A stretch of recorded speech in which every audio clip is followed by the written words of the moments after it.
Bueno, en un vídeo anterior lo que hemos hecho es colocar los electrones dentro de los átomos y ver un poco cómo se iban configurando los átomos y cómo se colocaban en la tabla periódica.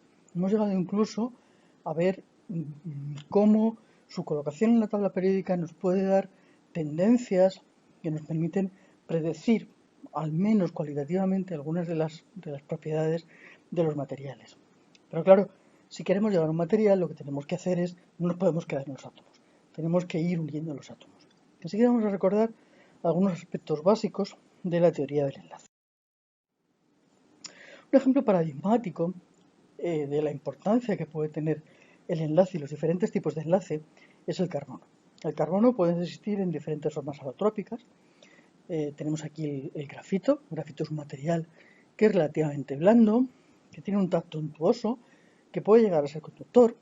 En la otra parte, el diamante es el material más duro conocido, es transparente, tiene una conductividad térmica tremendamente alta a pesar de ser muy aislante. Y esta enorme disparidad en las dos formas, en las propiedades, en las formas, en el aspecto entre el carbono grafito y el carbono diamante, está directamente relacionada, es directamente atribuible al tipo de enlace que encontramos en cada uno de estos materiales.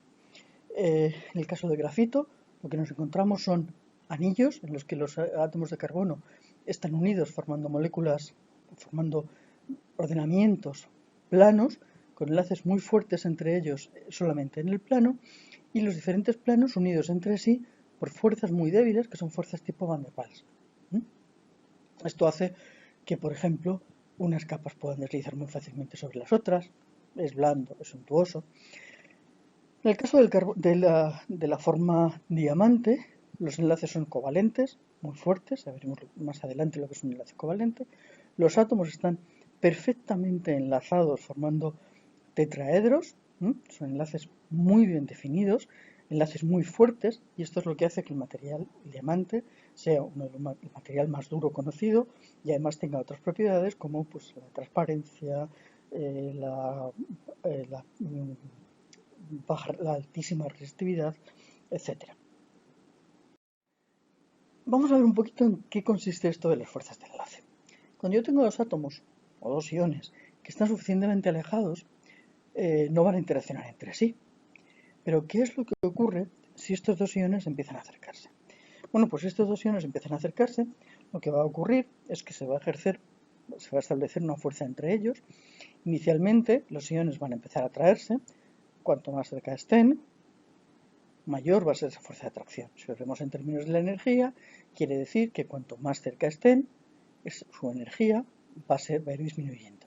Y ya sabemos que todos los sistemas tienden a adquirir la configuración en la que la energía sea la mínima.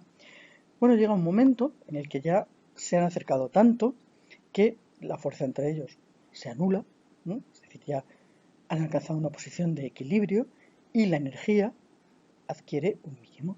Si siguieran acercándose, lo que ocurriría es que la fuerza empezaría a ser de repulsión, es decir, los átomos volverían a separarse y la energía iría creciendo. El punto este punto de equilibrio en el que precisamente se produce el salto entre fuerza de repulsión y fuerza de atracción, es decir, se anula la fuerza interatómica, y en el que además se consigue la energía mínima, es la distancia interatómica. Esa es la distancia de equilibrio para que dos átomos o dos iones estén enlazados, es decir, adquieren una configuración estable. Vamos a ver un poquito cada uno de los elementos de estas curvas. La parte de arriba tenemos lo que se refiere a la fuerza en función de la distancia interatómica. Y aquí tenemos energía interatómica en función de nuevo de la distancia interatómica. Cuando dos átomos o iones experimentan una fuerza de atracción, vamos a suponer que sea coulombiana en primera aproximación, y la energía del sistema va a disminuir a medida que se acercan. Estamos en la zona atractiva, ¿vale? Y en este caso, la energía va disminuyendo, haciendo negativa a medida que vamos avanzando. Bien. Se aproximan demasiado, si se aproximan en exceso, lo que va a pasar es que empiezan a repelerse. En el momento en que empiezan a repelerse, ¿qué es lo que va a ocurrir? que la energía del sistema aumenta al disminuir la energía la excepción interatómica, aumenta cuanto más se acerquen, de hecho tiende al infinito, y además empiezan a repelerse, es decir, aquí tenemos una fuerza que ya no predomina esta fuerza, sino que predomina la fuerza de repulsión.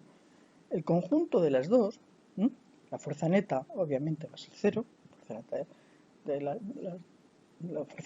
fuerza neta entre los átomos va a ser la suma de los dos y será cero, como decíamos antes, en el punto en que estemos en la situación de equilibrio.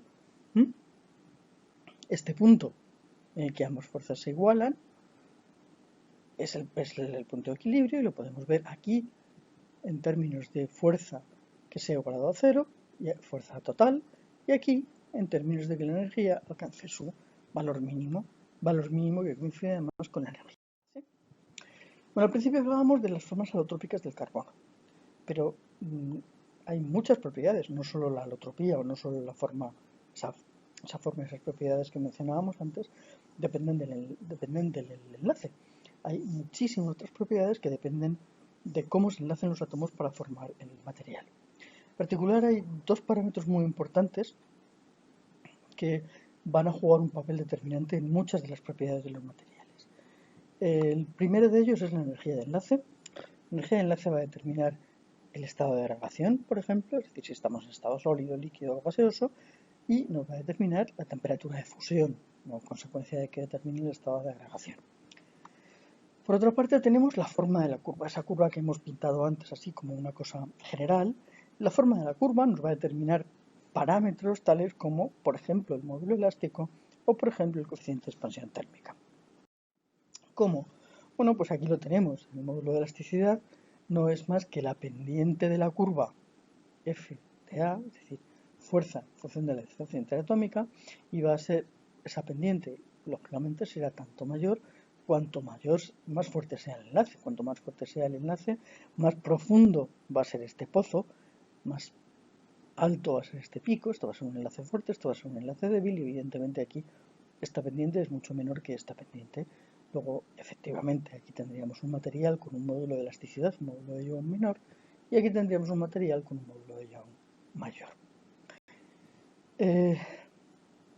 Para un mismo incremento de energía, esta separación, esta delta de E, que es la separación de esta misma energía, la separación entre átomos, es decir, la expansión térmica, va a ser tanto mayor cuanto más débil sea el enlace. Lo tenemos aquí. Si yo cojo una delta de E en esta curva, una delta de E aquí se traduce en una delta de A aquí, que es esta. Si me voy a un enlace débil, fijaos que una delta D idéntica, este valor y este valor son los mismos, esta delta D se traduce en una delta D aquí, que es mucho mayor. Es decir, hay una expansión térmica mucho mayor. Claro, hay muchos tipos de enlace, pero del tipo de enlace ya vamos a hablar en otro momento. De momento aquí lo dejamos y ya hablaremos de los tipos de enlace.